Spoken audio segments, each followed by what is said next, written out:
Hi everyone, my name is Karen, this is my channel RatherBeReading, and today I'm bringing to you a recent reads video. It has been a week since I last did a recent reads video.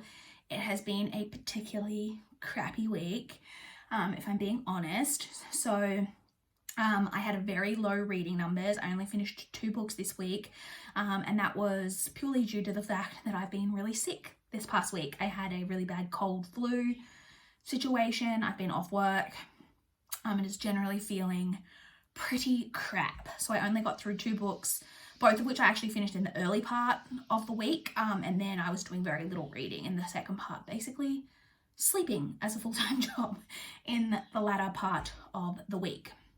I will also just quickly mention that this will probably be my only video this week because I'm still honestly really not feeling tip-top shape, so I'm going to film this video really quickly, but I don't honestly feel up to probably filming anything after this. So if there are no other videos this week, I may manage to film something later this week if I'm feeling up to it after work one day. I'm not sure, it'll just depend, but if this is the only video, then that is the reason why. So let's jump in and quickly talk about these 2 books that I did read this past week.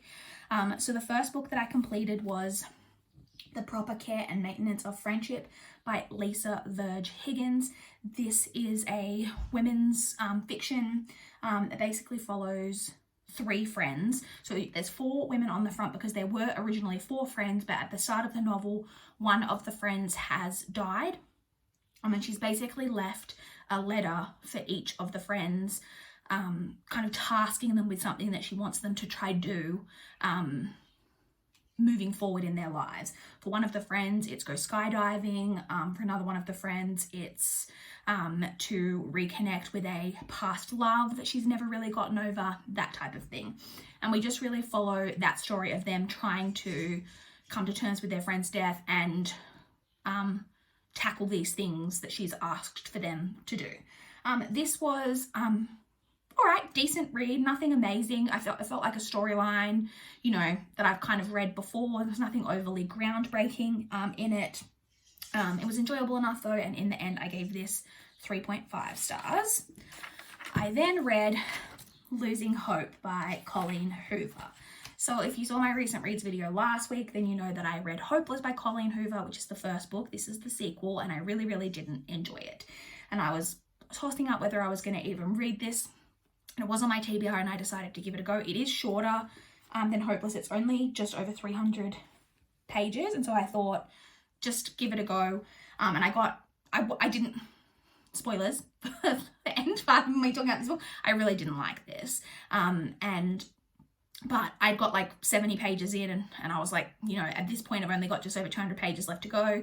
Just read it so that you can get it off your TBR. And I've already, prior to 2020, I had never DNF'd a book that I physically own on my TBR. I'd only ever DNF'd either library books or a couple of ebooks and a couple of audiobooks. I'd never DNF'd like a physical book that I have on my physical TBR, and prior to this year. And then this year I've DNF'd 2 different books that I had on my physical TBR.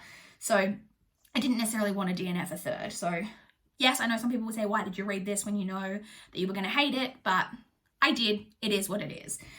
So this is basically Hopeless retold from the male's perspective. The first 50 pages or so, I think 50 to 100 pages, is actually set a little bit before the events of Hopeless. You get a bit of the background that is referred to a lot in Hopeless, but you don't see it in current time in Hopeless, but in this you do from his perspective, and then literally through the events of Hopeless. Not going to lie, I did skim read quite a bit of this, and I'm not a skim reader, but this book is so entirely pointless because there are literal scenes that are the exact scene that we saw in Hopeless. So whenever there was like scenes of the 2 characters interacting and it was their dialogue and there were scenes that we already saw, I literally skimmed over that because I didn't need to read that dialogue again. I'd already read it.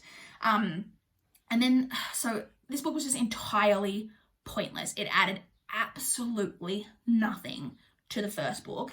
There is also a character that is inserted into this that did not exist in the first book and is kind of shoehorned in there as if they were kind of around in the background, even though they were never mentioned in the first book, and that just felt really dumb. And overall, and also, I mean, yes, this was present in the first book, but I didn't mention it specifically because I had so many issues with the first book, but the toxic masculinity in this is rife. Like, from the opening couple of chapters, like, the main male character is one of those guys who is constantly, like, feeling like, oh, I'm gonna beat this guy up because he's doing this, and even if it's, like, for good intentions, like, because the other guy is being a total dick, he's constantly, like, wanting to beat people up because of it, and, you know, is always threatening violence, and is very, you know, very violent in that manner, and it was just, not enjoyable at all. So I originally was going to give this 2 stars, which is the same rating I gave the first book, because I generally reserve anything below a 2-star for books that are generally kind of offensive. But I didn't feel like I could give this the same rating that I gave Hopeless, because I consider this even worse than Hopeless, because, like, this is entirely pointless. Like, this book literally did not need to be written. And so I gave this a 1.75, just to, like, show that I actually think that this was even worse than that book. Because it has all the same issues and all the same everything as the first book, but didn't need to be written because we've already read this exact story, and his perspective added nothing. So those are the 2 books that I completed.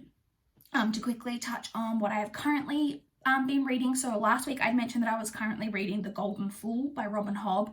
That is still the case. I didn't listen to any of it this week because as you guys know, if you watch my channel, I'm basically listen to audiobooks on my commute and while I'm working, and I wasn't working, so I didn't listen. So I am still reading that. Hopefully I'll get back into that this coming week, although I also don't do as much audiobook listening if I'm at home, and I may be working from home this week, depending. I'm not exactly sure what's going to be happening in the upcoming week, but I will eventually, whenever I get back into audiobooks, I will be picking that one back up.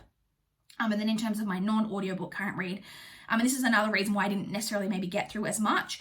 The next book that I'm reading is Plain Bad Heroines by Emily M. Danforth. So this is a book that I have from NetGalley, and it wasn't actually on my TBR this month, but I realized that this is one of the books from NetGalley that you get that I can't send to my Kindle, which means that I have to read it by the archive date, otherwise I'll lose access to the book. And I realized that the archive date is, I think, the 26th of October.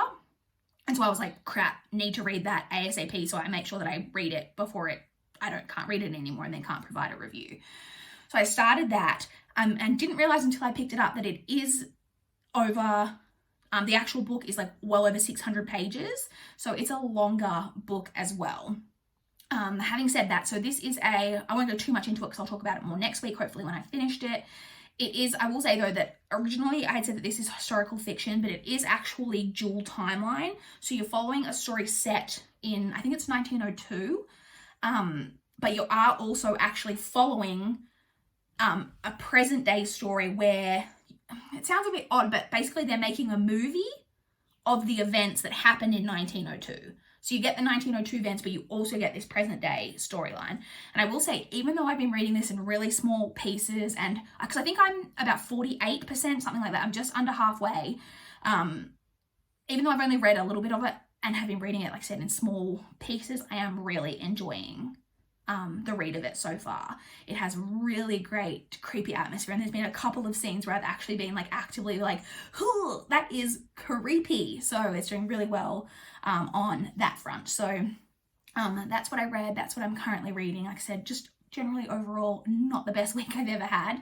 Hopefully things will be great next week, because I am actually really behind, not really behind, I think I'm like 3 or 4 books behind now on my Goodreads goal, and way behind on everything I wanted to get read in October. I'm really, really behind in library due dates. I've got so many books that are overdue that I haven't got to, and I just really, really need to have a really solid week of reading and get through as many things as possible. So hopefully that is the kind of week that we're going to go into next week.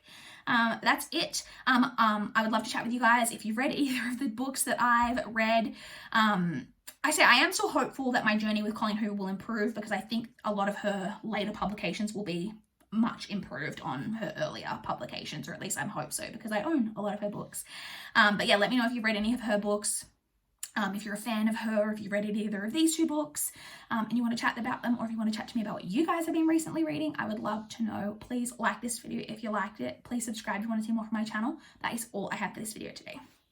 Bye guys.